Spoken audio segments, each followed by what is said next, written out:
What's going on? It's Mike. It's Jasmina. It's Jeff. This story we're going to talk about, I feel like it's deeper than the surface, than what's reported on the surface. So this story is kind of sad. What happened was 6 years ago, this 31-year-old son, he got a mental illness, and then his mother decided that she couldn't really do anything but chain him up since he kept hitting people. The diagnosis was a mental illness, but it seems like from the article, they really don't know what's wrong with him, so they classified it as a mental illness. So this happened in Zhengzhou, and the son right now is 31 years old. He was like a straight A student. He was doing really good in school. Then all of a sudden, he just stops talking. He just starts attacking people, beating them and whatnot. So he's been chained to his bed.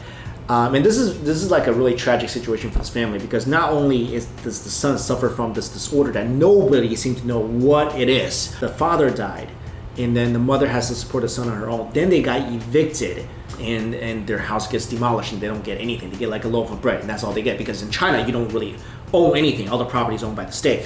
So that's what happened here. So now they're living in this little house that they actually built on a wasteland. I thought the house was built for them because of his son's mental illness, though. It was, but they built it themselves because they couldn't really afford to rent anything. The only thing the mother could think about doing was chain her son to a bed, and for the last 6 years, and she would bring him food, and he would even attack her if she gets too close, so she can't even get too close to him. A lot of people, and also in the comments, disagree with this, like, yo, you shouldn't chain your son to your bed. Yeah, there's a lot of hate for the mom, but see, if you just see it on the surface, you're like, okay, it's a cruel mother, chained her son to a bed, doesn't get him help. Yes, that physical act is cruel, to chain someone to the bed for so long and not get him the help that he needs. I think they've actually tried to send him to multiple hospitals to get his illness treated, but nothing worked.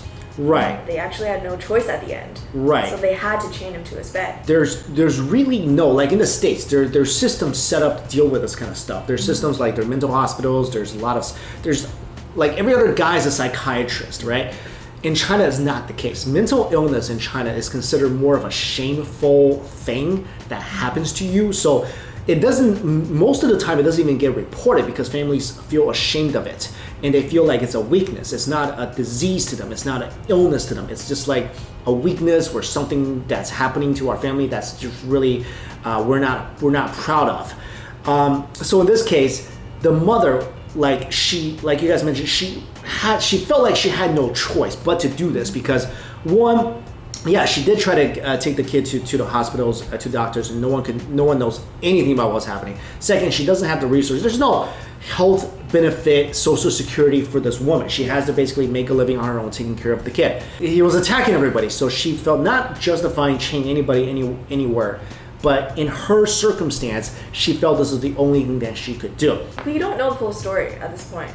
We can only see what the news has reported to us. Well, I mean, yeah, but we know that in China, these institutions that are set up to deal with this kind of stuff doesn't really exist, or they're very, very, very, very few. Right now, a lot of times we think of China, we see the glitz, we see a lot of the officials with the billions of dollars and millions of dollars buying houses all over the world. There's not a lot of talk about the other side, the rural areas, people who are suffering because they don't have enough money to rent a house or to eat. And this is the situation right now. As a mother, who wants to chain their kid to a bed? It's not like she's doing it to be a predator. Yeah, she already seems like really sad that her son has this mental illness, and she really wants him to get cured, but she just doesn't want him to keep attacking other people. I mean, situations like this, unfortunately, it doesn't get much better until, the entire society changes, until people can understand that, okay, maybe mental illness, that's actually an illness, just like heart disease or cancer or something that needs to be treated and not just be looked down upon, and also have institutions set in place to help people like this. So until that all changes, tragically, this sad story, I don't see it having a much better ending. But let us know what you guys feel about the situation in the comments. Thanks for watching. See you. Bye.